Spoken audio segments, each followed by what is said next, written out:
সংবাদ সবাইকে স্বাগত জানাচ্ছি আমি ফিরোজ তোহা। শুরুতে সংবাদ শিরোনাম জানিয়ে দেব এই মুহূর্তে হাতে পাওয়া সর্বশেষ গুরুত্বপূর্ণ আপডেট বাংলা সংবাদ। শুরুতেই থাকছে 4 দফা দাবিতে রাজধানীতে এবি পার্টির বিক্ষোভ, সার্বভৌমত্ব ক্ষুণ্ণকারী একতরফা রেল করিডোর দেওয়ার প্রতিবাদে কোটা ব্যবস্থা বাতিল এবং ডামি সরকারের পদত্যাগ সহ 4 দফা দাবিতে বিক্ষোভ মিছিল এবং প্রতিবাদ অবস্থান কর্মসূচি পালন করেছে আমার বাংলাদেশ পার্টি। এবারে জানাবো সরকার নীতি দুর্নীতিকে লালন পালন করছে। দুর্নীতিবাজ এবং দুঃশাসন হটিয়ে জনগণের ভোটাধিকার প্রতিষ্ঠার সংগ্রাম এগিয়ে নিতে দেশবাসীর প্রতি আহ্বান জানিয়েছে বাংলাদেশ কমিউনিস্ট পার্টি। দলটির নেতারা বলছে, সরকারের নীতি দুর্নীতিকে লালন পালন করছে। ক্ষমতার ছত্রছায়া থেকে দুর্নীতিবাজরা মহাদুর্নীতিবাজে পরিণত হয়েছে। এদের হাত থেকে দেশকে বাঁচাতে চলমান দুঃশাসন অবসান এবং ব্যবস্থা বদলের সংগ্রামে অগ্রসর হতে হবে। জানাবো রাজস্ব বোর্ডের কর্মচারী মাহমুদুলের এলাহি কাণ্ড, 100 কোটি টাকা কামিয়ে চাকুরি থেকে ইস্তফা। রাজধানী ঢাকা কিংবা বন্দরনগরী চট্টগ্রাম নয়, বরং মফস্বল শহর সাতক্ষীরার জাতীয় রাজস্ব বোর্ডের অফিস সহকারী পিয়ন পদে চাকুরি করে বনে গেছেন টাকার কুমির। কিভাবে তিনি এত টাকা কামাই করেছেন, কেনই বা চাকুরির মেয়াদ শেষ হবার আগেই ইস্তফা দিয়েছেন, এত টাকা ইনকাম করলেও কেন তিনি ধরাছোঁয়ার বাইরে থেকেছেন, এ বিষয়ে থাকছে বিস্তারিত, সঙ্গে থাকুন। এদিকে পররাষ্ট্রমন্ত্রী ড হাসান মাহমুদ বলেছেন, সরকার কোটা বাতিল করেনি, আদালতের রায়ে এটি বাতিল হয়েছে, এখানে সরকারের কিছু করার নেই। জানিয়ে দেব গণতন্ত্র ফেরাতে প্রভাব বিস্তার করবেন স্টারমার আশা ফখরুলের। ব্রিটেনের নির্বাচনে নিরঙ্কুশ বিজয় এবং দেশটির প্রধানমন্ত্রী নির্বাচিত হওয়ায় লেবার পার্টির নেতা কিয়ার স্টারমারকে অভিনন্দন জানিয়েছে বিএনপি। এবং সর্বশেষ জানাবো আন্তর্জাতিক সংবাদ। ভারতকে হিন্দু রাষ্ট্র বানানোর প্রচেষ্টা আটকানো গেছে। ভারতের লোকসভা নির্বাচনের ফলাফল প্রসঙ্গে নোবেল বিজয়ী অর্থনীতিবিদ অমর্ত্য সেন বলেছেন, ভারতকে হিন্দু রাষ্ট্র বানানোর প্রচেষ্টা আটকানো গেছে। মানুষ এবার আর বিজেপির ধর্মান্ধতার পক্ষে রায় দেয়নি। এতক্ষণ শিরোনাম শুনছিলেন, এবার বিস্তারিত। প্রিয় দর্শক, আপনি যদি এই চ্যানেলে নতুন হয়ে থাকেন, ভিডিওটি দেখতে দেখতে চ্যানেলটি সাবস্ক্রাইব করে আমাদের সঙ্গে থাকুন। আর এই ভিডিও সম্পর্কে আপনি আপনার মূল্যবান মতামতটি কমেন্ট বক্সে জানিয়ে দিন। আর হ্যাঁ প্রিয় দর্শক, জানিয়ে দিন ভিডিওটি কোথা থেকে দেখছেন।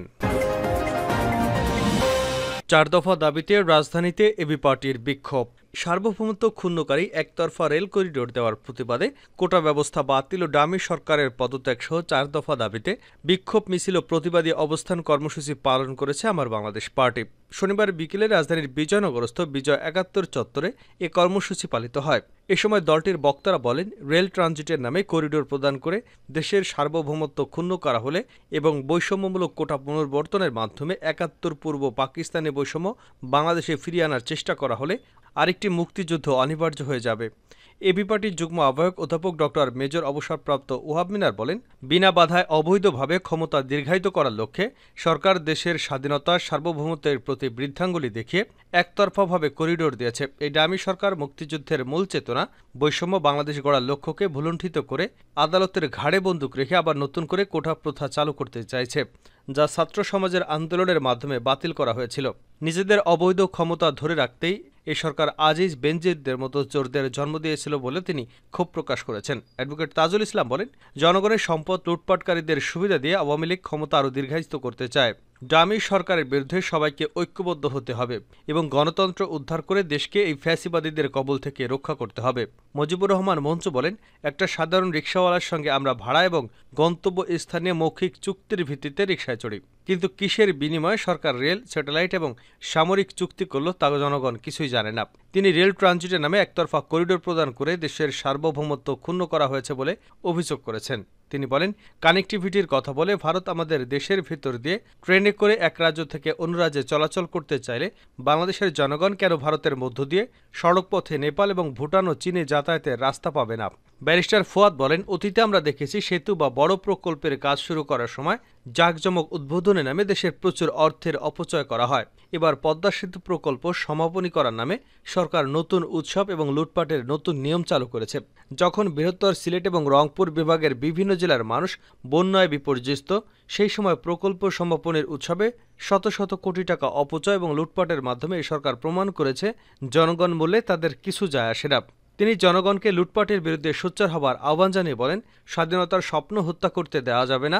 আওয়ামী মির্জাফর এবং ঘসিটি বেগমদের আমরা কখনো ক্ষমা করব না। সরকারের নীতি দুর্নীতিকে লালন পালন করছে। দুর্নীতিবাজ এবং দুঃশাসন হটিয়ে জনগণের ভোটাধিকার প্রতিষ্ঠার সংগ্রাম এগিয়ে নিতে দেশবাসীর প্রতি আহ্বান জানিয়েছে বাংলাদেশ কমিউনিস্ট পার্টির নেতারা। দলটির নেতারা বলছেন, সরকারের দুর্নীতি লালন পালন করছে। ক্ষমতার ছত্রছায়া থেকে দুর্নীতিবাজ মহাদুর্নীতিবাজরা পরিণত হয়েছে। এদের হাত থেকে দেশকে বাঁচাতে চলমান দুঃশাসনের অবসান এবং ব্যবস্থা বদলে সংগ্রাম অব্যাহত রাখতে হবে। শনিবার রাজধানীর কামরাঙ্গীর চরে কুলারঘাট শহীদ মিনারের সামনে সিপিবি দুর্নীতি বিরোধী সমাবেশে নেতারা এসব কথা বলেন। সারা দেশে থানায় উপজেলায় দুর্নীতি বিরোধী সমাবেশের অংশ হিসেবে এ সমাবেশের আয়োজন করা হয়। সিপিবি নেতা রুহিন হোসেন প্রিন্স বলেন, দুর্নীতির খবর যতটুকু বেরোচ্ছে তা ছিটেফোঁটা মাত্র। যাদের প্রশ্রয় তারা দুর্নীতি করছে সেই খবর এখনও বেরোল না। প্রশ্রয় দানকারীদের ধরতে না পারলে এই দুর্নীতিবাজদের শাস্তি দেওয়া যাবে না। তিনি আরও বলেন, সরকার জনমত উপেক্ষা করে কালো টাকা সাদা করার সুযোগ দিল, অথচ ঋণখেলাপিদের কাছ থেকে টাকা আদায় করা হলো না। বিদেশে পাচার হওয়া টাকা উদ্ধারের খবর আমরা পাচ্ছি না। এই অবস্থা থাকলে দুর্নীতিবাজরা আরও উৎসাহিত হবে এবং সারা দেশে দুর্নীতির বিরুদ্ধে মানুষকে মাঠে নামতে হবে। জাতীয় রাজস্ব বোর্ডের কর্মচারী মাহমুদুলের কাণ্ড, শত কোটি টাকা কামিয়ে চাকুরি থেকে ইস্তফা। রাজধানী ঢাকা কিংবা বন্দরনগরী চট্টগ্রাম নয়, মুফস্বল শহর সাতক্ষীরার জাতীয় রাজস্ব বোর্ডের অফিস সহকারী অর্থাৎ পিয়ন পদে চাকরি করে বনে গেছেন টাকার কুমির। দিনমজুর পরিবারের সন্তান তকমা মুছে হয়েছেন ধনাঢ্য ব্যবসায়ী। একসময় ভিটে বাড়ি ছাড়া তার কোনো সম্পদ না থাকলেও এখন সাতক্ষীরার সবচেয়ে বড় শপিং কমপ্লেক্স, চারতলা বাড়ি, ব্যবসা প্রতিষ্ঠান, বিশাল মাছের ঘের সহ নামে বেনামে শত কোটি টাকার সম্পদ গড়ে এলাকায় সবাইকে তাক লাগিয়ে দিয়েছেন। আর এই সম্পদের উৎস নিয়ে এখন কানাঘুষা শুরু করেন স্থানীয়রা। তখনই নিজেকে স্বেচ্ছায় চাকুরি থেকে ইস্তফা দেন অতি দ্রুত এই ব্যক্তির নাম মাহমুদুল ইসলাম। এলাকার লোকজন বলছে, অষ্টম শ্রেণী পাশ মাহমুদুল পিএনও চাকরিতে যোগ দিয়ে যেন আলাদিনের চেরা খাতে পেয়েছিলেন। সাম্প্রতিক সময়ে সরকারি কর্মকর্তাদের অবৈধ সম্পদ নিয়ে তোলপাড় শুরু হলে বিচলিত মাহমুদুল তার অন্তত ৩০ কোটি টাকার একটি শপিং কমপ্লেক্স বেচে দেওয়ার পাঁয়তারা করছেন। এদিকে তার অবৈধ সম্পদের বিষয়ে ৩ দফা অভিযোগ জমা পড়লেও অদ্যাবধি নেওয়া হয়নি কোনো ব্যবস্থা। যুগান্তরের অনুসন্ধানে এসব তথ্য পাওয়া গেছে। জানতে চাইলে মাহমুদুল ইসলাম বলেন, আমার যেসব সম্পদ আছে সেগুলো আয়কর ফাইলে দেখানো আছে। শত কোটি টাকার সম্পদের তথ্য সঠিক নয়। আমার ৪০ লাখ টাকার মতো সম্পদ আছে। বাড়ি, শপিং মল, কমপ্লেক্স, ব্যবসা প্রতিষ্ঠান সহ সব ধরনের ফিরিস্তি তুলে ধরে এত সম্পদের দাম কিভাবে ৪০ লাখ টাকা হয় জানতে চাইলে তিনি বলেন, অনেক সম্পদ আমি ব্যাংক থেকে ঋণ করে নিয়েছি। ব্যাংক এবং আর্থিক ঋণ প্রতিষ্ঠানের জন্য আমার ঋণের পরিমাণ অন্তত ৫ কোটি টাকা। ৪০ লাখ টাকার সম্পদ বন্ধক দিয়ে আপনি কিভাবে ৫ কোটি টাকা ঋণ নিলেন, এমন প্রশ্নের কোনো সদুত্তর দিতে পারেননি তিনি। দুর্নীতি ঢাকতে গিয়ে আপনি চাকরি থেকে স্বেচ্ছায় অবসর নিয়ে ব্যবসা শুরু করেছেন, এমন প্রশ্নের জবাবে তিনি বলেন, আমার স্ত্রীর নামে আগেই কিছু ব্যবসা প্রতিষ্ঠান ছিল। আর দুর্নীতি ঢাকতে স্বেচ্ছায় অবসরে যাওয়ার বিষয়টি সঠিক নয়। চাকুরি জীবনে আমি জাতীয় রাজস্ব বোর্ডের প্রধান কার্যালয় খুলনা, সাতক্ষীরা সহ বিভিন্ন জায়গায় দায়িত্ব পালন করেছি। সাতক্ষীরা থাকাকালে মেয়েদের বিয়ে দেওয়ার কাজে ব্যস্ত থাকার কারণে আমি চাকুরি থেকে অবসর নেই। জানা গেছে, সাতক্ষীরার তালা উপজেলা নওয়াপাড়া গ্রামে দিনমজুর মৃত শেখ তমেজ উদ্দিনের ৩ ছেলে, ২ মেয়ের মধ্যে মাহমুদুল হল সবার ছোট। বাবার সঙ্গে একসময় দিনমজুরি কাজ করতেন তিনি। ৯০-এর দশকে জাতীয় রাজস্ব বোর্ডের অধীনে অফিস সহায়ক পদে চাকুরিতে যোগ দেন। প্রথমে তিনি এনবিআর প্রধান কার্যালয়ে ছিলেন, এরপর খুলনা, কুষ্টিয়া হয়ে বদলি হন নিজের জেলা সাতক্ষীরায়। দীর্ঘ ১ যুগেরও বেশি সময় তিনি কর্মরত ছিলেন সাতক্ষীরা শহরের উপকর কমিশনের কার্যালয়। সেখানে একজন অতিরিক্ত উপকমিশনারের সঙ্গে সখ্য গড়ে অবৈধ সম্পদ এবং বিপুল অর্থ আয় করেন তিনি। তার ফুলে ফেঁপে ওঠার কাহিনী যেন অ্যারাবিয়ান ড্রামা সিরিজ আলিফ লায়লার আলাদিনের আশ্চর্য প্রদীপের চেয়েও অভাবনীয় কিছু। তার সম্পদের অলৌকিক সব কারবার নিয়ে এলাকায় সমালোচনা শুরু হলে ২৫ বছর হওয়া মাত্রই তিনি ২০১৭ সালে স্বেচ্ছায় অবসর নেন। কোটা বাতিল করেছেন আদালত, সরকারের কিছু করার নেই। সরকার কোটা বাতিল করেনি, আদালতের রায়ে এটি বাতিল হয়েছে। এখানে সরকারের কিছু করার নেই বলে মন্তব্য করেছেন পররাষ্ট্রমন্ত্রী ডক্টর হাসান মাহমুদ। এ সময় মন্ত্রী দাবি করেন, শিক্ষার্থীদের চলমান এই আন্দোলনের মধ্য দিয়ে বিএনপি ঢুকে ষড়যন্ত্র করবার চেষ্টা করছে। শনিবার রাতে চট্টগ্রামের প্রেস ক্লাব অডিটোরিয়ামে পিএফইউজে আয়োজিত প্রীতি সাংবাদিক সম্মেলনে এবং সাংস্কৃতিক অনুষ্ঠানে প্রধান অতিথির বক্তব্যে তিনি এসব কথা বলেন। ভারত, চীন সবার সাথে বাংলাদেশ সুসম্পর্ক রেখে চলবে। সবার সাথে ভালো সম্পর্ক রেখেই প্রধানমন্ত্রী শেখ হাসিনাকে দেশকে এগিয়ে নিতে চান বলে উল্লেখ করেন পররাষ্ট্রমন্ত্রী। ভারত থেকে আসার পর বিএনপি নেতারা বলতে শুরু করেছেন, আমরা নাকি দেশটাকে ভারতের কাছে বিক্রি করে দিয়েছি। এখন চীন থেকে আসার পর তারা বলবে চীনের কাছেও দেশটা বিক্রি করে দিয়েছে। যেখানে যাই তারা বলছে দেশটাকে বিক্রি করে দিচ্ছে। কিন্তু এসব দেখে বিএনপির গাত্রদাহ হচ্ছে। যে কোনো দেশেই প্রধানমন্ত্রী সফর করলে তারা মনে করে দেশ বিক্রি হয়ে যাচ্ছে।